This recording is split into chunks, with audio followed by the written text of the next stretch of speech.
Today, I am so excited. We are being joined by Ryan Brown, founder of Go Squadies, a Raleigh based startup transforming how we think about one of the most basic human needs: clean, reliable access to public restrooms.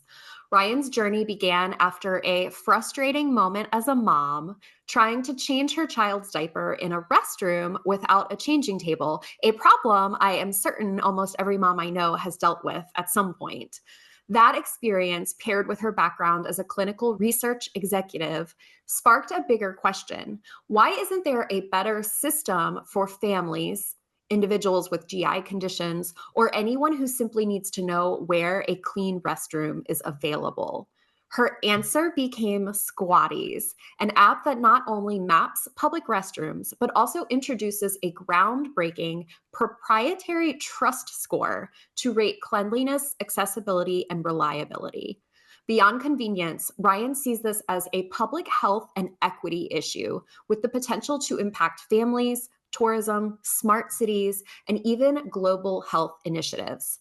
We are thrilled to dive into Ryan's story of turning a personal frustration into a social impact tech startup that is already gaining a lot of momentum. Ryan, thank you so much for being with us today. Well, it's truly a pleasure, Chrissy and Cindy. Thank you so much for having me. It's such a wonderful idea that you had. I was thinking, I think we had talked about this the other day when we had seen you, but I have older kids, and throughout their lives, I just cover the toilet before you go. Make sure you cover the toilet. Like that was always what I screamed to them before they go into a public restroom. But I would love to know, take us back to that moment in the restroom bathroom. It was actually in a restaurant, right? Restroom Yes, bathroom. yes. So I'll take you back circa 2.5 years ago. So, spoiler alert, I now have a toddler who's 3 and pretty much potty trained, but the bathroom piece is still a challenge. And so, 2.5 years ago, I was a new mom and going through a really tough day when it's just one of those days where you're trying to keep postpartum at bay. And I said, we got to get out the house. And so I packed her up and had the diaper bag and had her in my carrier. And I thought I was unstoppable until I got to that bathroom. And when I looked up and I saw that there was nowhere for me to change my baby. And so I had to get on my hands and knees on a dirty bathroom floor, clearing out their cupboards and all their cleaning supplies to change my daughter. And after that moment, I just immediately wanted to go home. I didn't want to shop anymore. I didn't want to be out anymore.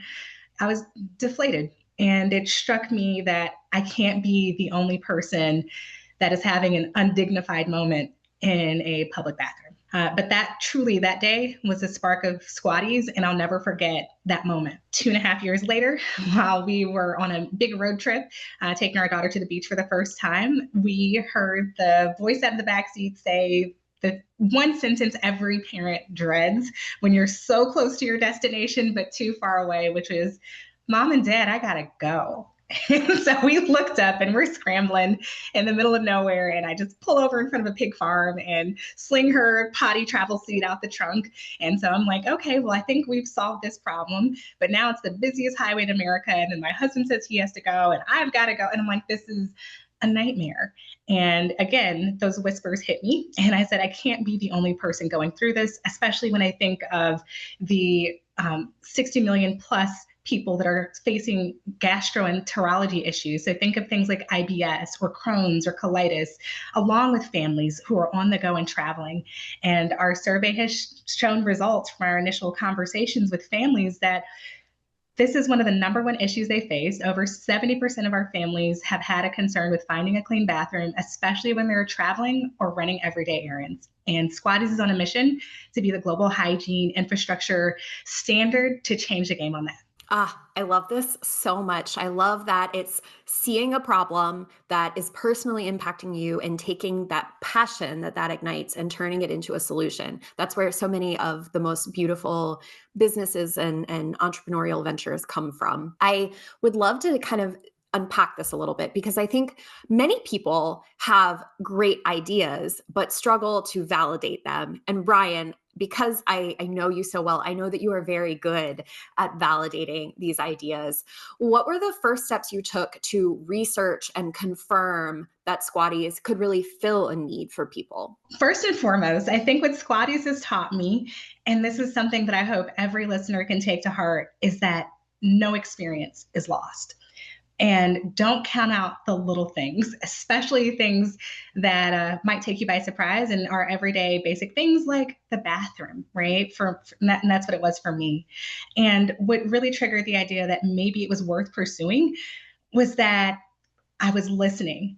I faced the problem, but being a researcher by training, I'm a scientist. I am nosy. I want to dig into the data. I want to understand that, hey, maybe this isn't just my problem because we're human beings. And so I started asking around.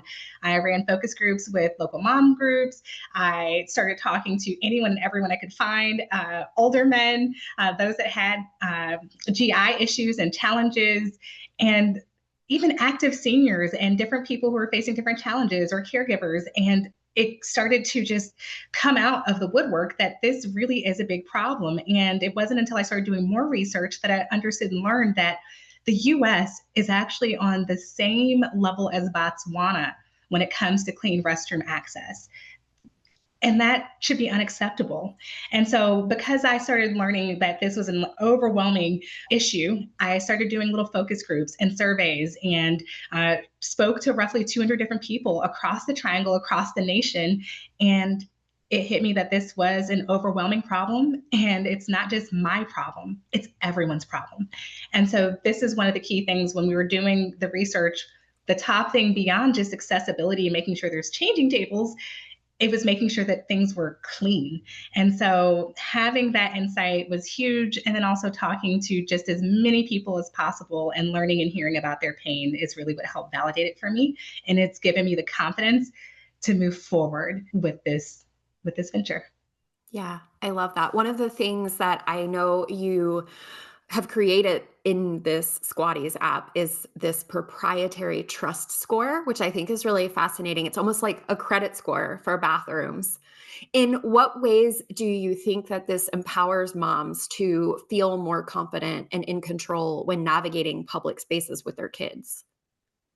One of the things that we've seen from some of the other applications that are out there and potty finders is that you might be able to find that there is a bathroom at, say, a local Circle K or Cedar or a neighborhood park, for example, but you have no idea the last time it was cleaned. You don't know the hours of operation. And when it's an acute, urgent need of potty, you should be able to know that information at your fingertips. And so the way Squatties works, it's kind of like Waze meets Yelp for bathrooms. And so the proprietary trust score, it takes into account that real-time crowdsourced feedback to where we can understand things like cleanliness, we can understand accessibility, we can understand safety measures, which are huge, especially for solo travelers who also gave us feedback into this piece, and families when they're visiting different rest stops. They want to make sure things are safe. So that way, if they're sending their little one into a stall, they know they can feel confident that things will be okay. And so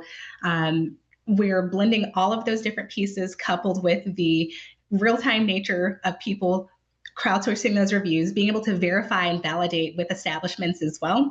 And that's how we're able to leverage the best of technology using some of the latest insights with AI and doing predictive modeling coupled with everyday feedback that we're getting from users so we can crowdsource this information and we can know where to go safely and effectively. This is blowing my mind, Ryan, because you took this idea and it is just simply exploded into a business and in something that's going to really make a difference in people's lives. And you've taken it from this simple idea into pilots, then into focus groups, and even into an accelerator program. How did you do this? We would love to share the path that you took, taking it from an idea and then getting it off the ground. And can you share some of the challenges, the surprises that you've had? Because there's probably listeners that want to act on their own idea and they just simply don't know how to get started, but you seem to have the formula. Can you share all that with us? I'd be glad to. And I would say the biggest challenge, honestly, is getting people to just even realize that bathrooms aren't just a convenience, it's infrastructure it's equity, it's dignity, and helping people understand that what we're facing right now is a public health and honestly a civil rights issue in plain sight. And what we've seen, for example, men's bathrooms, right? Usually men's bathrooms are lacking in changing tables, and that's a huge equity issue. And so some of the things that we did was trying to make sure that as we're telling the story, people could relate to it and they understood that, yes, this is from a mom, but this impacts everyone. And so being able to put those different nuggets in there so people can understand, sharing the story with municipalities and small to medium business owners, because there's been research and studies that show that 50% of people, if they have a poor, i.e., a janky bad bathroom experience, they will not come back to your business, right? And so that directly impacts their bottom line. And when we tie it back, it's an economic issue. We're talking about a $6 billion issue, and it really deeply impacts women because women are, what is it, 85% of the purchasing decisions for consumer products come from Yeah. women, moms. So we sure as heck need to focus on this. And so trying to make sure that all key stakeholders can really understand that it's not just a Ryan issue. This is a global issue. This is an infrastructure issue. This is big. It's economics. It's our local communities. And so first and foremost, just being able to share the story for people who are thinking about starting out. I'll be honest, like this isn't my first go round at entrepreneurship. And I've taken some lumps and learnings. And when I was speaking about earlier how no experience is lost, I sincerely mean that. I mean, I've been drawing on things that I did as a child in high school and experiences I had at Rotary Club, for example, in high school, and selling candy out of my backpack and doing all these different odd jobs and connecting different communities when I was in high school to try to help bring together a collective impact action. Thinking about the experiences I had in volunteering with like the Junior League of Raleigh, for example, and looking at collective impact of how all of our different nonprofit stakeholders needed to come together so we can make a bigger difference. This is born out of my spirit. It's not just one experience that has prepared me for these stages. Thinking about leading global teams, I spent the last 15 years of my life on the clinical research side as a commercial executive in the last recent years. And most recently, I worked at 3 startups, and each of those gave me different insights as far as how to structure a startup, when to pivot, and really rooting into core things like being in integrity. This whole experience, so I'd say those who are considering going down the journey, I'd say first and foremost, take the time to listen to your spirit and your soul and take inventory of all those different experiences. For me, it's been motherhood, it's been career, it's been nonprofit work and volunteering in my community, and the things that really bring you joy. Secondly, write it down, make it really plain. It's really hard to even formulate what the next move might be if you haven't written it down. Then after you've written it down, you feel kind of secure in yourself, share it with some of your loving, trusted mirrors in your life who can amplify and like serve as that confidence booster when you're trying to get your feet and legs under you. And stay curious and humble. I am learning new things every day, but I am so grateful for technology.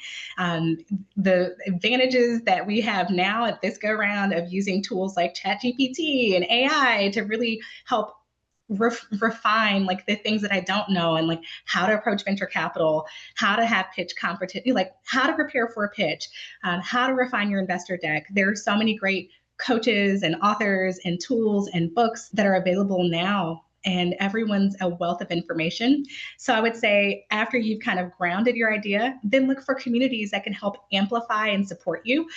In the regional area, I did a lot of research and found the Center for Entrepreneurial Development, CED. They're a fantastic nonprofit that surrounds small businesses. There is the Small Business Association of America, and there are so many great advisors and counselors. So I would say reach out to your local area resources and don't be afraid to ask the goofy questions, because that's where the magic and nuggets are, and no one has it all figured out.